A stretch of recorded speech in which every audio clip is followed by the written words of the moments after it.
Bonjour les enfants, voilà, aujourd'hui je mets une nouvelle vidéo en ligne pour le catéchisme. Donc tout d'abord, j'étais ravi de vous revoir ce matin. Je vous l'ai peut-être pas dit, mais voilà, je vais continuer quand même à faire des vidéos. Donc vous allez venir tous les samedis pour des répétitions, pour préparer la messe, pour préparer votre communion. Et moi je vais continuer à faire des vidéos pour qu'on continue quand même à discuter de Jésus ensemble, à discuter de la vie de Jésus, la vie des apôtres, la vie de l'Église, pour que vous ayez aussi cet aspect-là dans votre préparation à votre première communion, que ça ne soit pas juste l'apprentissage des prières et de tout ce que vous allez pouvoir préparer pour la messe. Moi, je veux continuer à avancer avec vous aussi en suivant le manuel et en approfondissant un peu plus certaines choses qu'on ne verra peut-être pas ou qu'on n'aura peut-être pas le temps de voir lorsque vous venez pendant les répétitions. Donc on va commencer chaque séance avec une prière. Je vous invite à prier avec moi. Shmin Baba, Bruna, Rochatrocha, Chala Amin. Babandile Bishmaya, Baish Rochashmor, Atia Malkotor, Awej Bonor, Derdile Bishmaya, Adachamara. Allan lachnatsikota dadi yoman, chor talan, gnan urtiatan, am achni shuklelan, dachtele illan. لما وتنجو جورابا لن خلصان من بيشام سبب ديلو خيلا ملكوتا خيلا وتشبه اختاد أبا بابدين آمين. Shmed Baba, Bruna, Rochatrocha, Chala Amin. Donc comme je l'ai dit, je suis très content de vous avoir revu. Aujourd'hui on est au chapitre 25. Donc vous pouvez le voir sur votre livre, un chapitre 25, à la page 194. Je vous invite à vous rendre à cette page. Donc le titre de la leçon d'aujourd'hui c'est Bienheureux ceux qui croient sans avoir vu. Donc bienheureux ceux qui croient sans avoir vu. Alors, de quoi ça va parler? Ça va parler des rencontres que Jésus va avoir avec les apôtres après sa résurrection. Donc il faut savoir que les apôtres, ils se sont cachés, ils se sont mis dans une maison en attendant que Jésus, ou qu'ils aient des instructions après la mort de Jésus. Et donc, on va voir aujourd'hui ensemble leur réaction, la réaction de certains d'entre eux, et notamment, on va parler d'un apôtre que vous connaissez.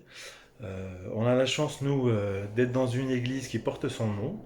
C'est Saint Thomas apôtre. Donc Saint Thomas apôtre, c'est l'apôtre qui a converti ou amené la bonne nouvelle de la résurrection de Jésus à notre peuple, nous, chaldéens, et qui est parti aussi jusqu'en Chine et en Inde. Inde-Chine, parce que l'Inde c'est plus près. Voilà, donc il a fait pas mal de choses. On va pas forcément avoir le temps de beaucoup parler de lui aujourd'hui, mais voilà, sachez que le saint Thomas dont on va parler, c'est saint Thomas apôtre, qui est le saint qui est patron de notre église et qui porte le nom de notre église saint Thomas apôtre, évidemment. Donc voilà, alors on va commencer par la lecture de la parole de Dieu. Donc je vous invite page 196. Donc, on nous dit que ça vient de l'évangile de Saint Jean, au chapitre 20, versets 24 à 29. Donc je vais lire, et lisez en même temps à la maison. L'un des 12, Thomas, dont le nom signifie jumeau, n'était pas avec eux quand Jésus était venu. Les autres disciples lui disaient, Nous avons vu le Seigneur. Mais il leur déclara, Si je ne vois pas dans ses mains la marque des clous, si je ne mets pas mon doigt à l'endroit des clous, si je ne mets pas la main dans son côté, non, je ne croirai pas. 8 jours plus tard, les disciples se trouvaient de nouveau dans la maison, et Thomas était avec eux. Jésus vient, alors que les portes étaient verrouillées. Et il était là au milieu d'eux. Il dit, La paix soit avec vous. Puis il dit à Thomas, Avance ton doigt ici, et vois mes mains. Avance ta main, et mets-la dans mon côté. Cesse d'être incrédule, sois croyant. Thomas lui dit alors, Mon Seigneur et mon Dieu. Jésus lui dit, Parce que tu m'as vu, tu crois. Heureux ceux qui croiront sans avoir vu.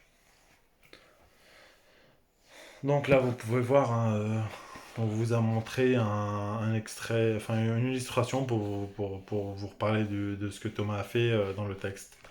Donc, le texte, voilà, il est très simple à comprendre. Je pense pas qu'il y a des grosses difficultés pour comprendre ce texte. Donc, on comprend bien. La première fois que Jésus vient, Thomas n'est pas avec les disciples. Où est-ce qu'il est, on ne nous le dit pas et c'est pas forcément très important de le savoir. Et à ce moment-là, quand les disciples lui parlent de Jésus, on voit bien que Thomas ne croit pas. Alors, il y a deux manières de voir les choses. Il y a soit la manière qui dit que Thomas ne croit pas en la résurrection de Jésus, et moi j'ai du mal à penser à ça. Soit une autre manière, c'est que Thomas, comme tous les autres disciples, ils ont abandonné Jésus quand Jésus a été arrêté et crucifié, et donc il a un peu de mal à croire en leurs paroles à eux. Il a un peu de mal à croire en leurs paroles parce que comme lui, ils ont abandonné Jésus. Et donc, c'est peut-être difficile pour lui de croire en des personnes qui ont abandonné Jésus comme lui a abandonné Jésus. Maintenant, la suite du texte nous montre bien que quand il a des preuves, Thomas croit, et c'est un peu nous, ce qui peut nous arriver aussi. Quand on n'a pas de preuves de certaines choses, même de l'existence de Dieu, eh ben on a du mal à croire en Dieu. Et Dieu, il est là pour nous montrer que il faut être au-delà des preuves, au-delà de tout ça, il faut croire en lui. C'est ce qu'on appelle la foi. Et c'est ce que nous dit le texte. Bienheureux ceux qui croient sans avoir vu. Bienheureux, ça veut dire que on est bien aimé de Dieu. On est heureux, on est béni par Dieu. Et ben on est béni par Dieu quand on croit en lui sans l'avoir vu. On croit en lui parce qu'on nous a dit qu'il existait, parce qu'on nous a montré par les actions que Jésus a pu faire que Dieu existe. Et on met tout notre amour dans le fait de croire en Dieu. Et on croit en Dieu sans l'avoir vu. Donc si on revient aux pages précédentes, on va lire ensemble ce qui nous est proposé et à chaque fois je m'arrêterai pour vous faire un petit commentaire. Thomas, un homme qui avait les pieds sur terre, avait suivi Jésus et faisait partie du groupe des 12 apôtres. Donc si on nous précise ici que Thomas avait les pieds sur terre, c'est pour nous dire que Thomas c'était quelqu'un qui réfléchissait. Thomas, il ne croyait pas forcément sans réflexion. Il utilisait sa réflexion, son intelligence, pour essayer de... Enfin voilà, pour croire. Il utilisait son intelligence pour croire. C'est pas forcément mauvais, mais croire en Dieu, ça va au-delà de l'intelligence. Ça va au-delà de la raison. Thomas l'incrédule, cette expression est devenue à son sujet presque un surnom. Comme les autres, il avait été choqué par l'arrestation de Jésus, sa condamnation à mort et sa crucifixion. Au soir de Pâques, les apôtres sont réunis pour le repas, seul Thomas est absent. Les portes sont verrouillées, par peur des Juifs. Soudain Jésus apparaît au milieu d'eux. La paix soit avec vous, leur dit-il. Les disciples sont remplis de joie en voyant le Seigneur. Donc Jésus, il a cette manière de saluer où il parle de la paix. Il ne parle pas de la paix dans le monde, mais il parle de la paix de Jésus. La paix de Jésus, c'est une paix du cœur. C'est que dans son cœur, on se sente bien dans son cœur, on est joyeux dans son cœur, on sait que Dieu nous aime. Et que dans son cœur, on sait que Dieu, il est mort pour nous sauver du péché. Et cette paix-là que Jésus nous donne, cette paix-là que reçoivent les apôtres, elle leur permet de croire encore plus au fait que Jésus soit ressuscité des morts. Et là, on nous dit bien que Thomas est absent, donc Thomas ne reçoit pas cette paix à ce moment-là. Il la recevra plus tard, et par le fait de recevoir cette paix, son cœur et son esprit s'ouvriront plus fortement que ce qu'il a pu être jusque-là. Quand Thomas revient, les autres disciples lui disent: Nous avons vu le Seigneur. Mais Thomas jette la consternation dans le groupe. Quand il déclare: Je veux voir dans sa main la marque des clous, je veux mettre mon doigt à l'endroit des clous, et je veux mettre la main dans son côté, sinon je ne croirai pas. Donc déjà, même si Thomas il n'a pas forcément assisté directement à la mort de Jésus, à la crucifixion de Jésus, Thomas il sait qu'est-ce qu'il est arrivé à Jésus. Donc Thomas il a dû revoir les apôtres à un moment donné, où il a dû entendre les gens dans la ville de Jérusalem parler de tout ce qui est arrivé à Jésus. Et Thomas, il veut vraiment croire que l'homme qui est ressuscité, c'est l'homme qu'on a crucifié. Il veut une preuve. Comme nous, souvent, on a besoin d'avoir une preuve pour croire en certaines choses. Est-ce qu'il faut avoir une preuve pour croire en l'existence de Dieu? Peut-être pas. Mais aujourd'hui, beaucoup d'hommes, dans notre société, dans la vie d'aujourd'hui, ils ont besoin d'avoir des preuves de certaines choses, surtout de l'existence de Dieu. Nous, on est croyants, nous, on croit en Dieu, et j'espère pour vous que vous croyez en Jésus. Bah, j'espère pas, je sais que vous croyez en Jésus quand même. Ben, nous, parce qu'on croit en Dieu, parce qu'on croit en Jésus, Eh ben, on n'a pas forcément besoin d'avoir de preuves, mais il y a des gens qui sont dans une réflexion pour essayer de trouver Dieu, ben, ils ont besoin de preuves, ils ont besoin de certitude, ils ont besoin qu'on leur démontre que Dieu existe ou qu'on leur donne des preuves que Dieu a fait ceci ou Dieu a fait cela. Donc comprenons l'attitude de Thomas. Aucun homme n'est jamais revenu du séjour des morts. Thomas veut des preuves, quoi de plus naturel? 8 jours plus tard, les apôtres sont dans le même lieu. Les portes sont toujours verrouillées, Thomas est là. Jésus apparaît de nouveau au milieu d'eux.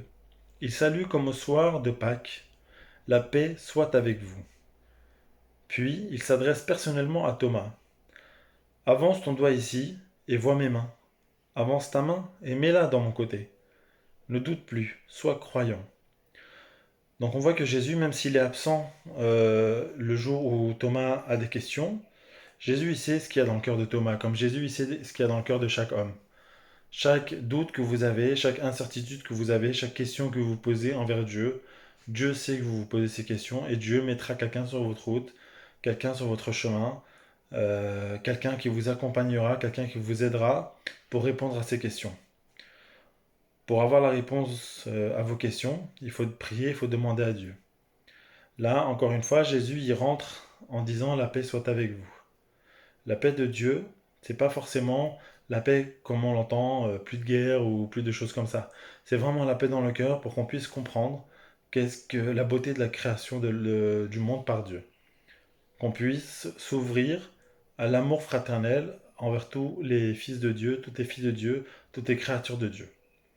Que ce soit les hommes, les femmes, la nature, tout ce qui est créé par Dieu, on doit vivre en paix, vivre en harmonie, vivre en amour avec toutes les personnes qui sont autour de nous. Thomas tombe à genoux en disant: Mon Seigneur et mon Dieu.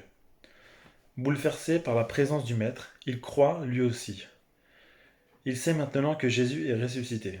La lumière et la joie de Pâques l'envahissent.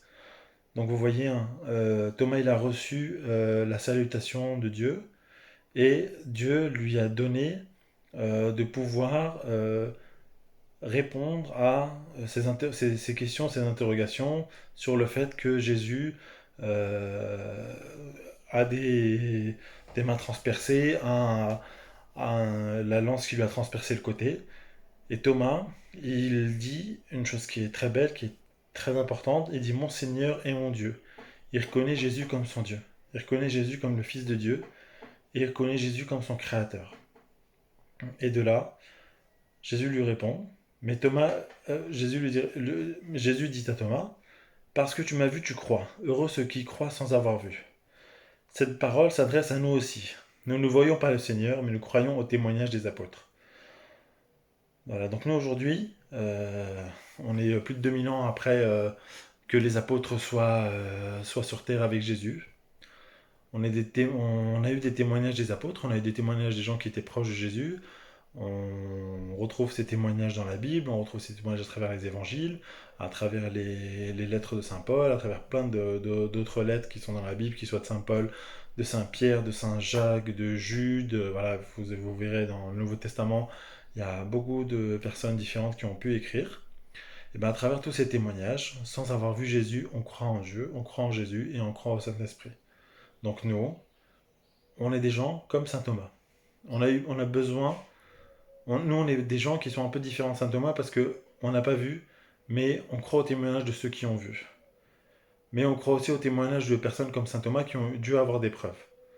Donc, on est quand même heureux parce qu'on n'a pas vu, mais on peut être amené à douter, on peut être amené à demander des preuves ou plein d'autres choses.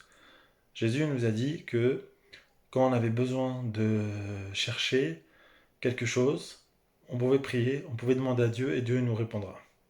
Comment Dieu nous répond? Ben, des fois, il nous met juste la réflexion dans la tête pour qu'on puisse réfléchir autrement. Des fois, il nous met quelqu'un sur notre chemin pour qu'on puisse avoir quelqu'un qui va nous guider vers la bonne solution. Et d'autres fois, ben, il nous enlève des idées parce qu'elles sont pas bonnes pour qu'on puisse arrêter de faire certaines choses qui sont pas forcément très bonnes. Donc, voilà, cette leçon aujourd'hui, elle parlait sur ce fait-là d'être bienheureux ceux qui croient sans avoir vu. Eh ben, je suis sûr que vous croyez, que vous êtes bien heureux parce que vous n'avez pas forcément vu Jésus en direct, mais vous y croyez. Et vous vous préparez pour votre première communion. Donc là, vous allez être témoin de, du fait de recevoir Jésus en vous. Jésus à travers l'hostie, à travers le Saint-Sacrement, à travers l'Eucharistie que vous allez recevoir, eh ben, il sera encore plus en vous qu'avant. Sainte Thérèse qui est de Lisieux, qui est une sainte que j'aime beaucoup, où on va chaque année, après les communions en pèlerinage, malheureusement cette année ce ne sera pas possible, je suis vraiment désolé pour vous. Elle disait, le jour de sa première communion, qu'elle avait reçu le premier baiser de Jésus à son âme. Ce qui veut dire que quand elle a reçu la communion, elle a vraiment ressenti la présence de Jésus qui rentrait en elle. Et souvent, quand elle prenait la communion, elle disait, c'est plus moi qui vis, c'est Jésus qui vit en moi. Ça veut dire qu'il faut, à ce moment-là, un peu de la manière de saint Thomas qui devait recevoir une preuve, vous recevez le corps du Christ, et à ce moment-là, il faut que Jésus prenne de la place dans votre cœur pour qu'il puisse vous rendre meilleur et qu'il puisse vous fortifier pour que vous puissiez ben, être heureux dans votre vie, vivre pleinement et voilà, que plein de choses de bien vous arrivent. Donc c'est fini pour aujourd'hui. Je vous ferai sûrement une vidéo en milieu de semaine pour rattraper un peu celle que j'ai pas faite la semaine dernière.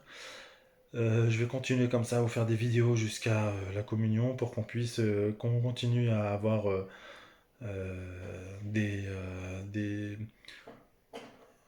une instruction ensemble. Excusez-moi, j'ai un peu bugué, hein. Pour qu'on puisse continuer, voilà, à avoir un échange par rapport à tout ce qui concerne le parcours biblique qu'on fait pendant votre temps de préparation, que ce ne soit pas qu'une préparation en connaissant les prières et tout ça, qu'il y ait un truc en plus. Voilà. Donc je vous dis à très bientôt. On va faire une petite prière pour finir. Et voilà, on se reverra sûrement samedi prochain. Shmit Baba, Bruna, Ruach Trocha, Chala Amin. Shlama Lach Mariam, Lida Name, Maran Mach, Borata Binche. بالخير بيلت كاساخي شو مات مريم يمدلام صانم بادلن تاغو سال موتن آمين شمت بابا برونا روح تخوتشا خالا آمين à très bientôt